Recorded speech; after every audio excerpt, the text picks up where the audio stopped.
Hola, buenas tardes a todos. Good afternoon. Welcome to En Casa con la Plaza. It's kind of a gloomy, gray Monday, but we're going to warm it up for you. La Plaza de Cultura y Arte brings you these demonstrations, conversations, presentations, and performances 3 times a week. And as you know, every Monday, we do En Casa con la Plaza Cocina. We'd like to thank our sponsors, PepsiCo and Kaiser Permanente, for making these En Casa sessions. Good afternoon. Welcome to En Casa con la Plaza. I'm just repeating myself there. Anyway, thank you so much. If you're on Zoom, please use the question and answer feature, ask your questions, and we'll get them answered. Or you could use the comment section in the chat. You could chat and you could make comments on the chat section. Let us know where you're viewing from, and you could ask questions there as well. Those of you who are joining us on Facebook Live, thank you for joining us. Use the comment section. Let us know where you're viewing from, and also feel free to ask questions. I will be behind the scenes passing these questions, comments over to our host for today's En Casa con la Plaza Cocina, Jimena Martin. Come and join us, Jimena. Hola, Beraldo. How are you? Good afternoon. Hi, everybody. We have the perfect recipe for the most gloomy, possibly rainy day. We have our special guest. We have Claire Risoli from Pocha, LA. She is a bilingual, bicultural native Angelina. Mom is from Sonora, Mexico. Her dad is of Eastern European descent from Brooklyn, New York. She grew up in the entertainment industry. At 19, she was signed as a recording artist, and she has appeared in national commercials, TV shows, films in both Spanish and in English. For 15 years, she was a freelance producer in the Latino marketing and advertising. And she also had discovered an opportunity to work with a health, wellness, and beauty company called Airborne International.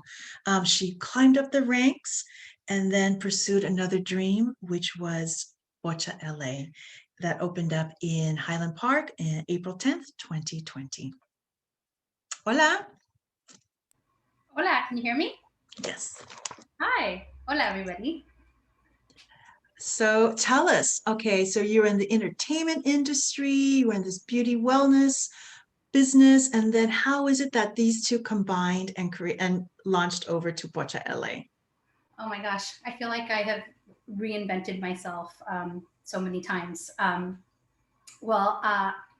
Actually growing up, I thought entertainment was all I was gonna do. That's what my dream was, that was what my vision was.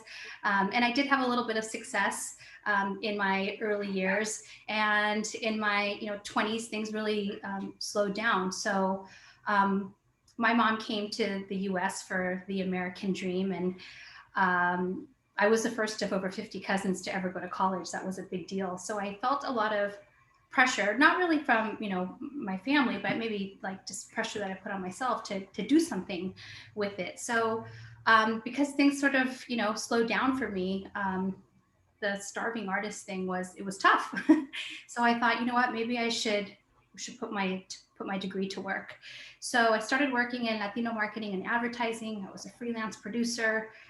Worked in that industry for years, had a baby, and it was just really demanding. I wanted to do it all. I wanted to be able to have a career, a thriving career, but I wanted to be a present parent. I just didn't know how to do it all. I think, a lot of people can identify and relate with that, So I was offered an opportunity by a stranger, pretty much, that I met at a Christmas party. She found me on Facebook and asked me to take a look at this home-based business in the beauty and wellness industry. I wasn't, a beauty and wellness sort of person. I barely washed my face at night, and I was 30 pounds heavier than I am now. But I was just really craving a career, but something that I could do that was flexible, but also be there for my son. And I thought maybe it was an opportunity to get back to my creative passion. And so I jumped into this company with the home-based business called Arbonne.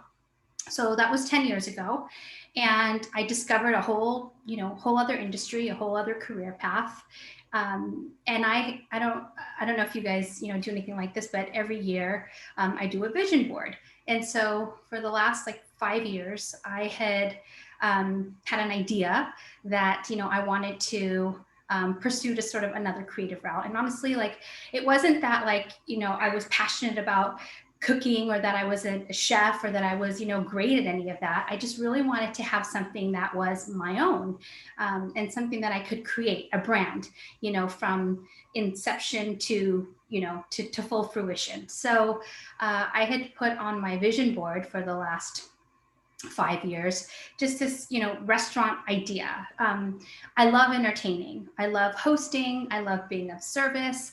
I love food. I love how it brings us around the table. I love how so many of my memories have to do with, the way the house smelled, on a certain occasion, or I just, a lot of my memories come from, how we connected over food. So I had it on my vision board, and had the opportunity finally this last year, 2020, to just pull the trigger and make it happen. I had reached a certain level of success in my other business, and I thought, okay, I wanted to diversify. I do believe in multiple streams of income. So I thought, I'm gonna invest what I have made in, in this industry, within health and wellness and beauty industry, and kind of shift gears and try something else. So we signed our lease on February 1st, 2020. It was so exciting. And then COVID hit in March. So, the timing was a little, I want to say off, but I also believe in God's perfect timing. And I know that I'll be able to look back on this and if I could press rewind, realize that all the events leading up today were perfect, because so many things that have happened in my life that at the time felt really traumatic and just off and wrong. I look back and I go, wow, that needed to happen so that this could happen, or so that I could meet this person or make this connection or grow, or whatever the perfect plan is. So we signed our lease on February 1st. COVID hit in March. We had put in a significant amount of money to sort of revamp the place, kind of give it a facelift. And we had to open. We had no choice, even though it was takeout and delivery. I knew the odds were against us. We were a brand with zero recognition, no client base. Nobody knew who we were. I've never opened up a restaurant in my life. I've never done anything like it before. Although in my early 20s, I did work for these two guys named Rick and Larry. They started a company called California Pizza Kitchen. Before California Pizza Kitchen was California Pizza Kitchen. It was starting to get some recognition, but this is before that they sold to Pepsi. I know that Pepsi was one of our sponsors. So I had the opportunity to, work with these guys, and I was just a server in Redondo Beach at the South Bay Galleria, but there were only a couple locations. And so I had the opportunity to become a server trainer, where they would send me to the new locations opening up, and I would train the front of the house staff or new managers coming on that needed to learn, all the different roles. So I learned so much, even though I had never run an operation or started something from the ground up. And there's so much more that's entailed in that. But I learned so much. And I always say that I learned more from Rick and Larry working at California Pizza Kitchen than I did in college. Now, I'm not saying don't go to college, anyone, but I'm just saying that experience, seeing where these guys, took this company from an idea to, this multi-million-dollar international brand, really inspired me. So I kind of tend to jump into things not knowing what the heck I jump into. Kind of like when I said yes to this, like I'm really nervous. But I know that in life, life is so much more interesting when you say yes. So I say yes to things that freak me out, and thank God we're still standing. We're still going. We've been able to open the patio a couple times. It's been really rough. Mondays are our day off. So it's definitely a labor of love. There's so many days where I feel like swimming back to shore. And if it were just about me, I probably would have walked away. But it's about the people. I mean, the people that depend on the income to put food on their tables, to keep a roof over their head, the people that come in and, you know, thank us for feeding them during this crazy time. It's just the people that keep me going. So, yeah. Thank you for saying yes to us. Thank you. And that's a great backstory. Who knew the pizza kitchen and you? And tell us a little bit more about La Pocha, how, talk about branding, since California Kitchen is such a big brand, and then your brand, La Pocha LA. How did that come to be? How did you baptize your restaurant? So, Pocha is something that, you know, I guess can have a negative connotation in a way. It's something that, you know, I was referred to growing up. I grew up in the South Bay, you know, Spanish was my first language. But once I started going to, you know, kindergarten, there weren't a lot of people like me that looked like me. You know, where I was growing up, it was very Caucasian, and I felt different. And I hated that as a kid. Now, as an adult, I love standing out, but I didn't fit in. And so, you know, I started losing some of my Spanish. I started answering my mom in English, and just kind of became a little bit more, I guess, Americanized, for lack of a better way of saying it. So when my family would come here and, you know, notice that my Spanish wasn't where it used to be, you know, that was something that I was called, and I hated it. I actually hated being called that because it always made me feel like I wasn't enough. Like I wasn't Mexican enough. I wasn't proud enough. It just, I don't know, it just brought up a lot of not enoughness for me. No, it's a whole thing about being, it's ni de aquí ni de allá. Yeah. You're not American enough. You're not Latino enough. It's from here and there. So I'm sorry, continue on. I'm sorry, as you're branding your store, sorry. Yeah, no, that's good. That's great. So, you know, it kind of brought up a lot of not enoughness. But as I, you know, got older and I started meeting a lot of other pochos, I noticed that there was like this whole subculture of us who really like embraced it. Like we became proud of it. Like I am so proud of my background. I am so proud of my culture. It is so rich in tradition. And I love that I have that influence. But the truth is I shouldn't be ashamed that I'm from here too. Like there's nothing wrong with that. So I just realized that there's so many of us that really embrace it. And it has become, I think for a lot of us, a term of endearment. And so that is my intention, was to really focus on the side that's more the term of endearment and not, you know, what might be considered sort of a derogatory term. But then also, you know, the marketing side of me realized that what's wrong with pushing the envelope a little bit.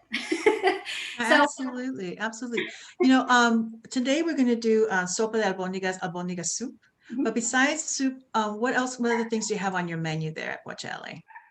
Oh my gosh. So I love that we are rooted in tradition, yet we also cater to the emerging, you know, trends that are they're expected, and there's a demand in the marketplace, like, you know, people that are gluten-free and having vegan options. So we have a vegan chile relleno that I absolutely love. A mole poblano that I love.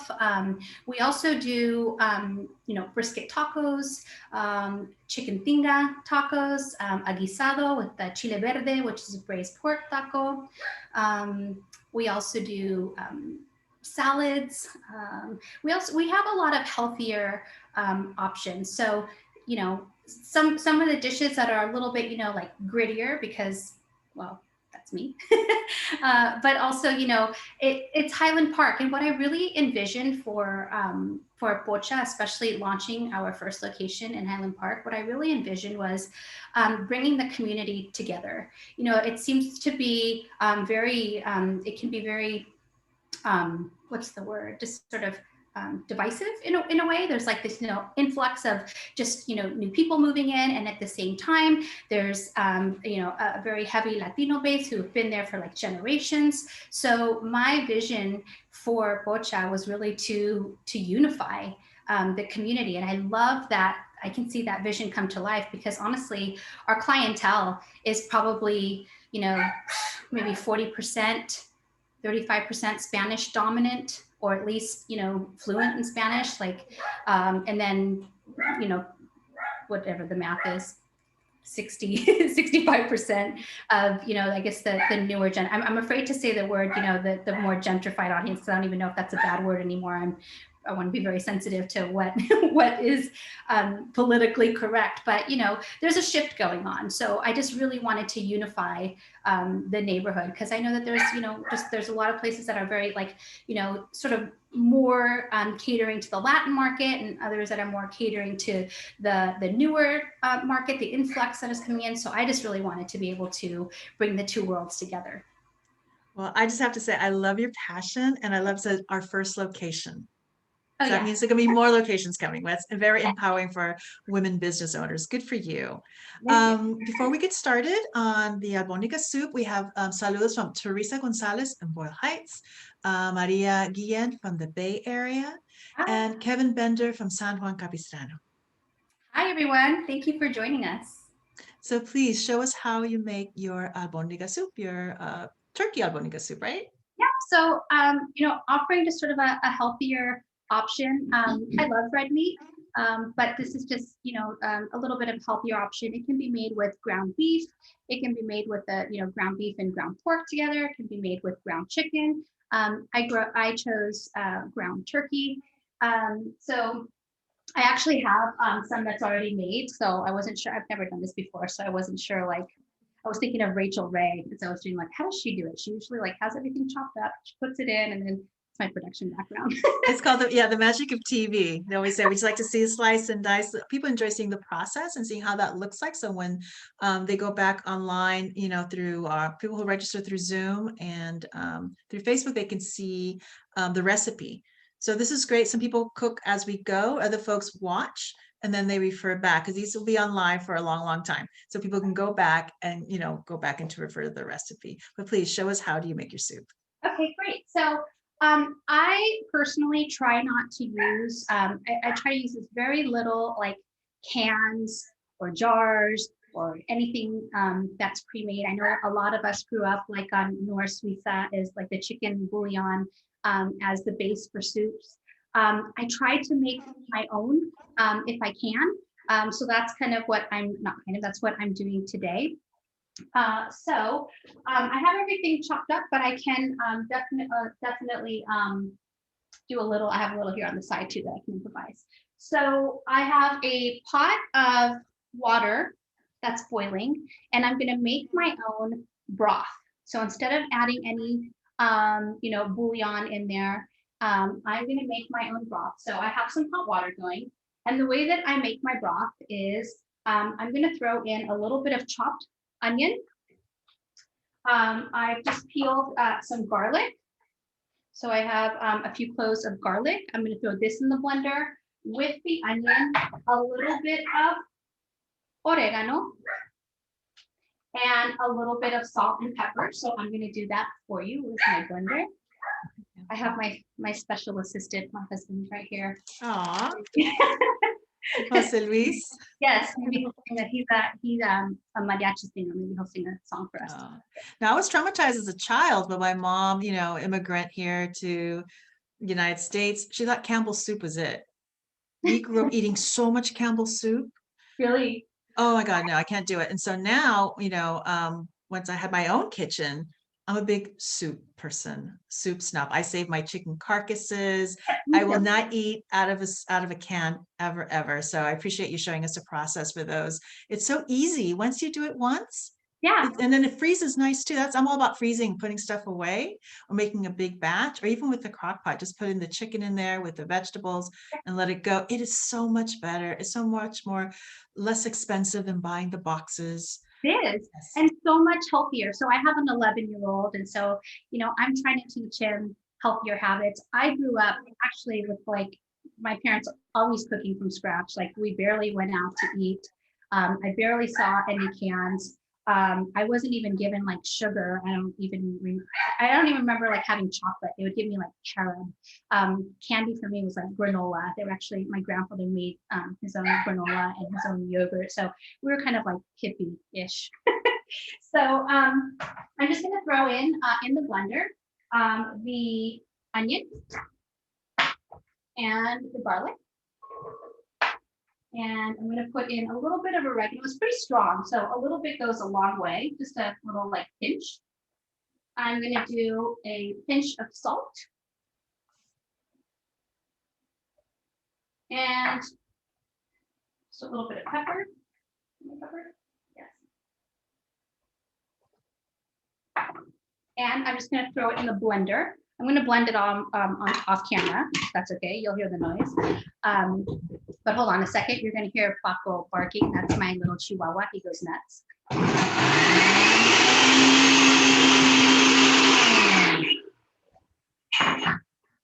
And this is what I'm going to put in the hot water so that I can make my own brothy base. Hold on.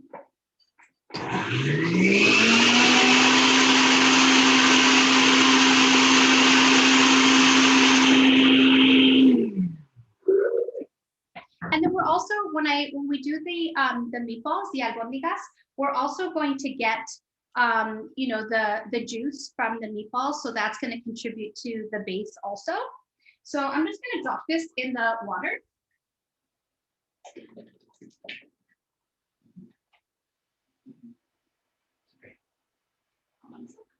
And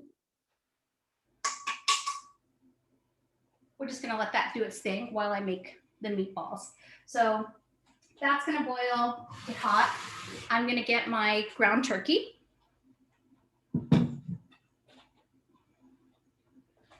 And you can see here, I try to get the leanest turkey that I can. And I'm also going to throw in a little bit of rice. What I do with the rice before I put it in here is I soak it in some water. And that just kind of makes it a little bit softer. So I'm gonna dump this all in. I would say this is about a cup. Okay, no, I'm not gonna put it all in. We actually use some of the turkey in the finished product that I have for you. And just a little bit more. Okay. I am also going to throw in a little bit of tomato. I chopped them up already, so they're just kind of diced. And this is how many tomatoes? These are 2 tomatoes, 2 Roma tomatoes. I'm going to put it in there. Quick question. Yeah. Quick question is, how long did you leave the rice to soak? I left the rice in there for like maybe 5 minutes. Nothing, really, just to give it a little bit of softness. And I do drain it though. I don't throw it in with the water. If you ever want to save the water though, that's like Pocha. So here's just 1 whole onion. I chopped it up. I diced it up.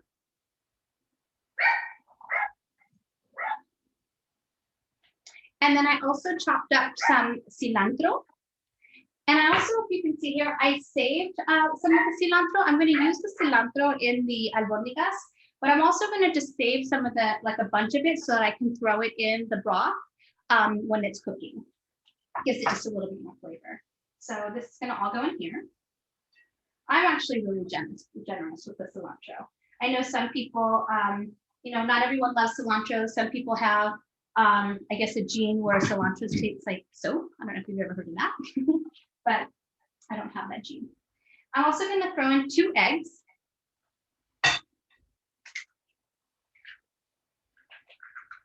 So are all these recipes from your home, from your mom?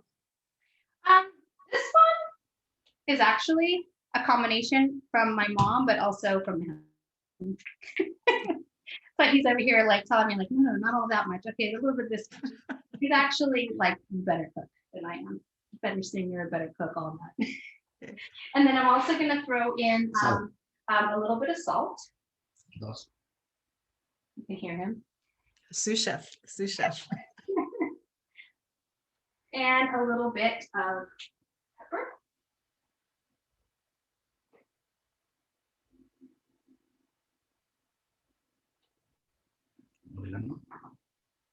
A little bit more oregano. Remember, a little bit goes a long way.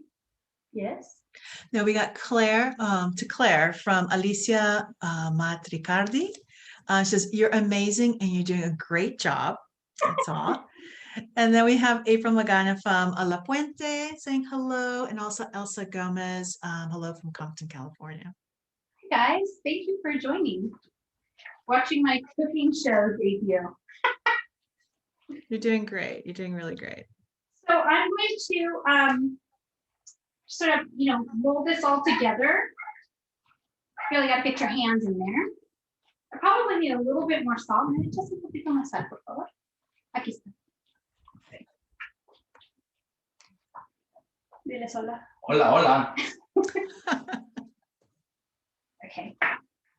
I tend to use probably, I'm a little light on the salt. I would rather, have something that needs a little bit more salt or somebody can add it to their liking than having it over salted. So I tend to go a little bit light on that. I could probably do a little bit more pepper too. ¿Me echas las pimientas, por favor?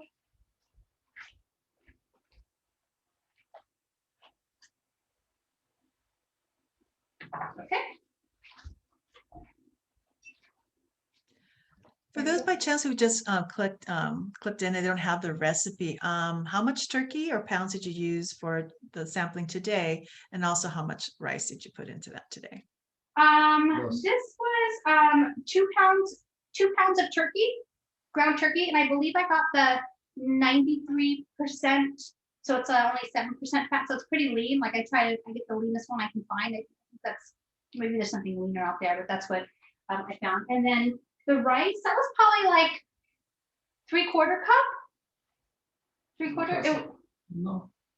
Like a handful, pero como media taza. Media taza, maybe a half a cup. Okay. While you're swishing away, we have some more hellos. Judith Murillo from Valencia. Also our friend Bruce from San Clemente. Oh, Kevin Bender's asking if you put mint in your. Thank you for asking that, because that's actually a tip that I was going to add that I forgot about. I do sometimes, and that's actually, something that you can throw in there, sort of like the secret spice or the secret herb. People, and they kind of think, wait, what is this? Something tastes different. What is this? So yeah, you can. I didn't in this recipe, but you can. And you know what? You can't. I feel like you can't really mess anything up when you're using fresh ingredients. So, when you use fresh ingredients, it's hard to mess anything up. So definitely get creative. You can try, different herbs, different spices to mix it up. I kind of kept it a little bit, just sort of simple, for this particular show. But yeah, you can feel free to get creative. Okay, ya está eso. Sí, pero voy a poner las albóndigas y luego voy a hacer eso. No, no estoy. Okay, so what I was going to do was I was going to make the albóndigas and start dropping them in. But there's a second part to the broth. So hold on really quick. I'm going to wash my hands so that I can segue to that. And then I'm going to put the other part of the seasoning and the broth in, because I'm going to spice it up a little bit. So right here, like we had the onions, the garlic, the oregano, the salt. Now I'm going to put in the blender a little bit of tomato. I'm going to add in a chipotle just to give it a little kick. Voy a lavar mis manos. Hold on really quick.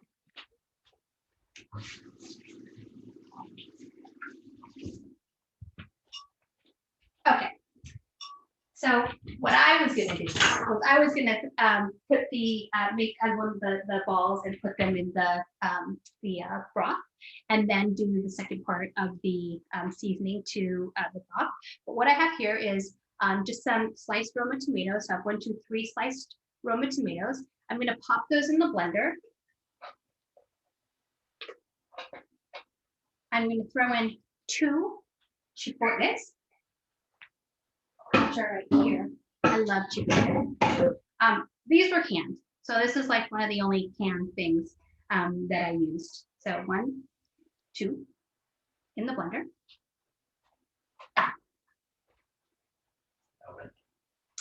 A hint, where's my bay leaves? Bay leaves, a little bit goes a long way. For this, I'm going to throw in 2 bay leaves. So again, this is sort of, my way of avoiding nor sweets up or any sort of, chicken bouillon from a can or from, from those cubes. If you read the ingredients, they're not really the best. I think there's like MSG in there. I don't even know why that's not good, but I heard it's not good. So I just love making my own. So a little bit of salt. Hi, Paco. And I'm going to pop this in the blender. Hold on really quick.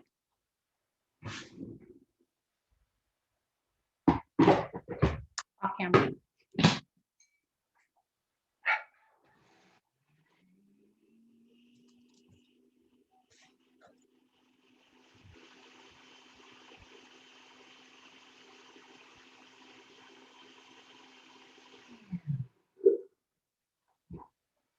Okay. Look how beautiful that is. So not only is it going to give it a little kick and some more flavor, but it's going to give the broth some color. This is some color.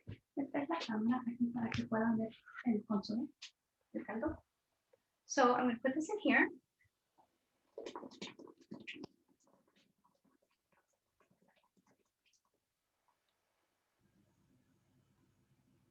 I'm going to let that marry.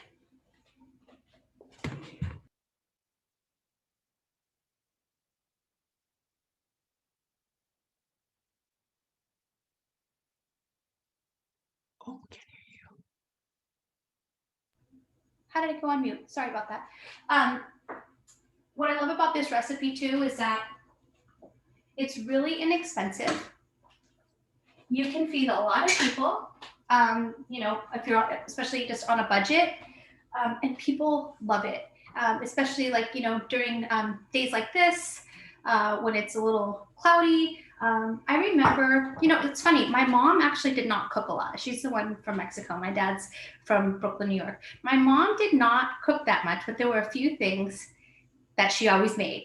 Albondigas was one of them, and tamales, which is like the most time-consuming, like break your back kind of thing to make. She would make tamales and she made albondigas, like those were her thing. My dad, who's not even Latino, he cooked like all the time, but he was always cooking Mexican food. So he would even make his own mole. Voy a hacer esto primero. Zanahoria. Pero no voy a hacer esto primero. No, zanahoria no ya.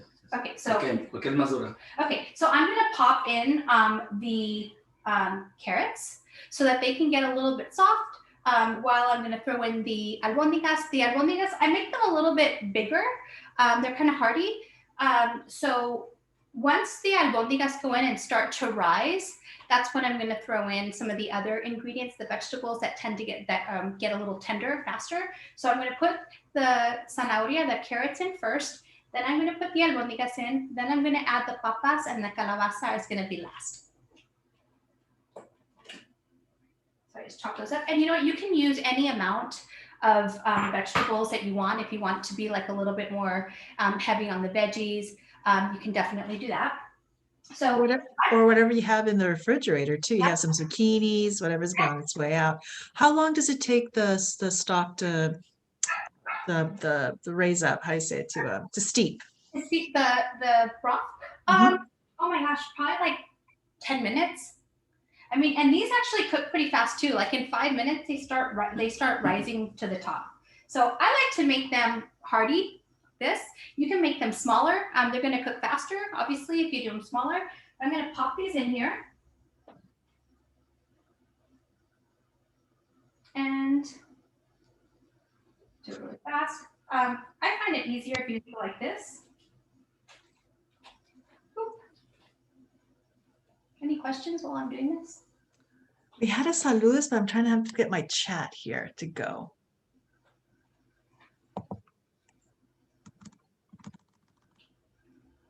Let's see them. So when you're at the restaurant, how big a pot? How many pots do you make during the week? Oh my gosh. Last week we made 3 huge ollas, like the big, like big. ¿Cuántas? 150 albóndigas, era 50. Yeah, it was probably like 50 albondigas each time. It was about 150 albondigas for the week. So we make it like, you know, every 2 days. We just put it on the menu actually when I gave you the recipe, when I gave you the topic or the, you know, the recipe that we were going to do. We had just decided to put it on the menu, And once I uploaded it and hit, submit or to go live, like we had orders within minutes. So it's been pretty popular. We have another hello from Dorothy Medrano from Harbor City. Harbor City. Harbor City. I'm from the Bay Area, South Bay Area. So now with clearance on Friday, do you guys have a patio area, correct? We do. We have a back patio, which here's the silver lining. So when I got this location, I learned after I signed the lease that the back patio was actually not permitted. It was, there was a back patio, but it wasn't actually permitted. So COVID hit, and then LA County came out with this program called al fresco dining, which was, outdoor only. So our back patio, which had been unpermitted since, that location, that I know of, we opened up the back patio with the al fresco permit. So I think the silver lining that I'm hoping is that after all this is said and done, we will be grandfathered in, and that will be, an extra space that we picked up, because we have 3 small dining rooms that have, not been occupied. Actually, there was one day when we announced that we could do limited indoor dining, and that day, that's when the curfews were went into effect, when there was some rioting, or some protests rather going on. So we haven't really had anyone inside. We've had 3 dining rooms vacant, and then outdoor. I think this made probably about a dozen really big meatballs. Okay, so now I'm going to, hold on a second.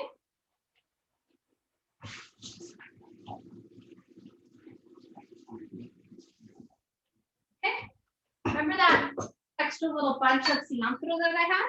I'm going to throw this in. Stir this up gently so I don't mess up my albondigas. I love to clean up as I go.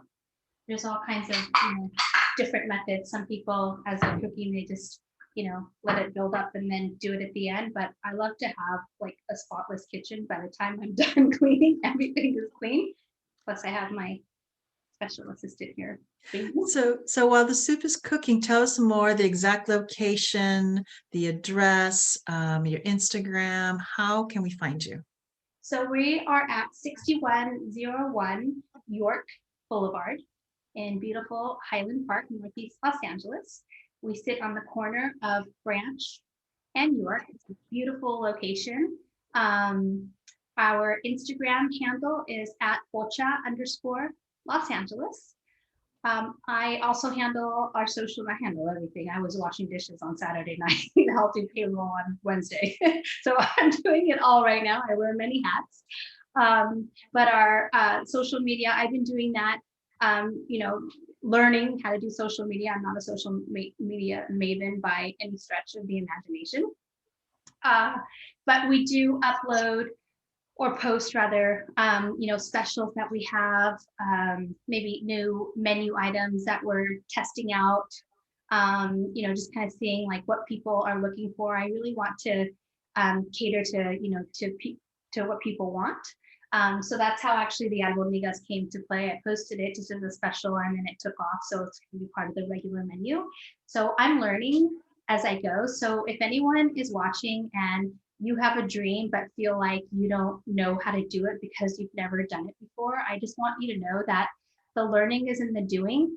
The learning is in the falling on your butt and learning things the hard way. Sometimes I've made a lot of mistakes, but I feel that that's the only way to learn. Like if we're waiting for the right time or the right opportunity, or until we have the skills, we will be waiting forever. So just jump in, whatever it is that you want, whatever it is that you feel the tug towards, do it, and learn as you go. And don't be afraid to be imperfect. Don't be afraid to mess up. I think that one of my greatest gifts is that I am actually not afraid to screw up. I'm not afraid to look bad. I'm not afraid to, have to figure it out on the fly. So if that speaks to you, jump with it. Oh, he wanted me to wash my hands because I touched my hair. I'm not in the restaurant, I'm at home. This is family soup tonight. It's okay. It's all good. It's in the family. I would have a hairnet on. That's the rest of my hair wouldn't be down. All right, so I'm gonna put in the papas. These are just, white potatoes. I think I used four. I used four white potatoes. I peeled them, and I'm just gonna pop them in. So the carrots take a little bit longer to cook than the potatoes. So those went in first. The potatoes, they'll start to soften up. Obviously, if you cut them smaller, they'll cook a little faster. If you cut them up chunkier, it will take a little bit longer. But you can put these in like so. I thought about chopping this on camera, but I wasn't sure how long I was going to take. So you get the idea, I think. Yeah, we're doing great on time. So, if we're at home and we're going through this, how long would it take with the ends, with the potatoes, for the working moms who have time, just to get an idea to budget their time in the kitchen? From start to finish, less than an hour. I mean, we've been on for almost 45 minutes, but I probably did like a way longer and winded intro than maybe others, and just sort of explaining it along the way. That's actually another thing that I love about this recipe is that it is something that you can do on a budget. I know, hey, a lot of us are on tight budgets, and it's soulful, it's hearty, people love it, and you can please a lot of people without banging up your wallet. And also a time like the night before, you can chop up the potatoes, leave them in water, cut up the carrots, the celery, and maybe just have everything prepped so when you do come back home in the afternoon or in the evening, just put it together, then just go ahead, put it in a pot, and in an hour we have a delicious dinner. Exactly. And I love that you mentioned that with the potatoes, you can put them in water, because if you do it the night before, if you do it a couple hours before, they do tend to get discolored and oxidized. If you put them in water, that helps eliminate that. Also, I'm doing it from scratch in an olla, like in a pot, but you can just like take this and throw it in an Instapot or a crock pot and turn that thing on in the morning, and come home and voila, dinner is served. So I don't use the Instapot. I don't know how to use it. Like, I know it comes with the book, but I know a lot of people love them, and it's a lot quicker, but this is still pretty quick. I'm not sure how much time it saves you. I do want to show you something though. I'm going to pull my camera over here. You can see that the albondigas are starting to float to the top. That's sort of our sign that they are cooked, not all the way yet. I mean, it still definitely needs to cook a little bit more, and the longer you let it cook, the longer that these flavors have to marry and to get even more flavorful. But when those albondigas start floating to the top, that's sort of my cue that I can add the calabaza. This is the Mexican squash, Mexican calabaza. You can use zucchini if you want. I think those tend to get they're a little bit more watery. A little bitter. I find it a little more bitter than the Mexican calabaza, a lot more softer. Yeah, and the consistency or the way that these cook, I just like the way that they sort of hold it together better. Again, the thicker you cut them, the longer it will take. I will tell you this: if you are, want to cook this ahead of time and you want to serve, people later on, you can definitely do all this like the night before or the morning. I would wait until the last 15 minutes or 10 minutes that you want to serve to throw the calabaza in, to keep them, still like a tenderness to them. Otherwise, they're going to get really soft and mushy, and they tend to discolor. So, yeah. We have one more question before you go, before you do the kitchen, the magic of television or magic of Zoom. Is there any trick in reheating, like take out the meatballs at the end or to reheat? No, I just sort of reheat it all together. I try not to use a microwave either. You know, I don't know if that's like the hippie in me that, you know, grew up with granola and carob and, you know, cans or jars. I try to do as much as I can just on the, you know, on an open flame and as healthy as I can. So I just, you know, put it in a pot and heat it up. I don't take out any of the ingredients, but I do, if I am going to be reheating, I do try to, you know, save the calabaza for the end, like just make enough for that particular serving, so it keeps them nice and not too squishy, but still tender. Okay. I'm ready. I'm ready for the final. Well, look what we have. Here is our final plate. This is our what's the word I'm looking for? Voila. So you can see I like to serve 2 to 3 albondigas. This is a pretty hearty serving. I love these plates, the ventre pewter. It keeps them really hot. These are actually from Guadalajara. Every time we have family come from Guadalajara, everybody brings a suitcase of ventre because this is what we use in the restaurant also. So it keeps it nice and hot. I like to put, you know, 3 meatballs, 3 pieces of calabaza, 3 pieces of the zanahoria, the carrot, and 3 pieces of the papa. So that way everybody has the same amount, it's the same serving. And I know in the restaurant, I try to keep, you know, as much of a system in place so that it can duplicate, especially with the vision of opening up multiple locations like Pocha Mazatlan, Pocha Cancun, Pocha Puerto Vallarta, Pocha. I like your thinking. I like your energy. That's awesome. Real quick. Se ve delicioso. That looks so yummy for a day like this. What would be a good accompaniment to go with that? What would go, besides the delicious soup with the papas and all that, what would you serve on the side?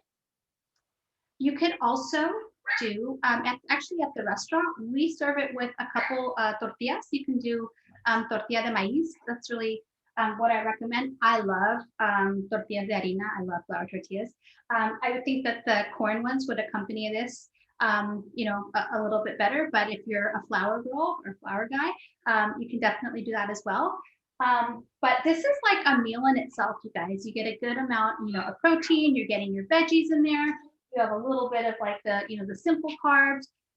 So it's really like a meal in itself. But if you want to make it a little bit more hearty, ooh, yes, aguacate, yes, Aguacates, yes. A few slices of aguacate on top, that would be brilliant, and it's really good for you too. I try to do like, you know, as much of like healthier versions as I can, and that's like a really good.